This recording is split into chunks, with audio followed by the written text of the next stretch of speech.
কিন্তু আপনার উচ্চারণ ঠিক নেই, ঠিক আছে?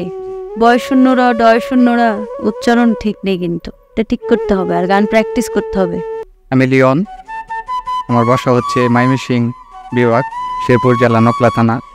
তো আমি ছোটোবেলা থেকে এই গান বাজনা করি।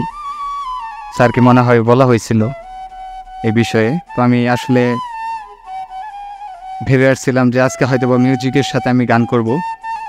তো এইভাবে হয়তো বা আপনাদের ভালো হচ্ছে বা সবার ভালো হচ্ছে, সেই জন্যই এভাবে করা হচ্ছে খালি গলায়।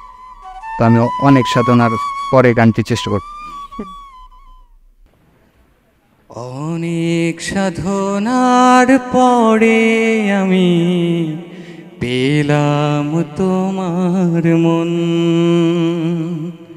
পেলাম খুঁজে ভুবনে আমার আপনজন। তুমি বুকে টেনে নাও না প্রিয় আমাকে,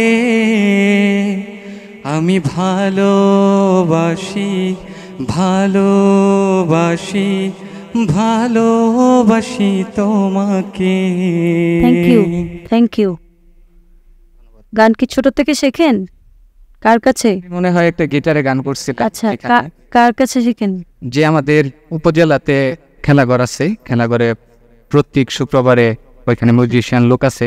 আচ্ছা, তাদের সাথে আর কি শেখা হয়। কিন্তু আপনার উচ্চারণ ঠিক নেই, ঠিক আছে? বয় শূন্যরা, ডয় শূন্যরা, উচ্চারণ ঠিক নেই, কিন্তু এটা ঠিক করতে হবে আর গান প্র্যাকটিস করতে হবে। সুর নড়ে যাচ্ছে, স্ট্যান্ডিং নোট প্র্যাকটিস করতে হবে। এটা আসলে ম্যাডাম নার্ভাসের জন্য এরকম, কিন্তু বিষয়টা হচ্ছে আসলে আপনি শেখেন। হ্যাঁ, নেক্সট টাইম আরেকবার ট্রাই করতে হবে। Thank you.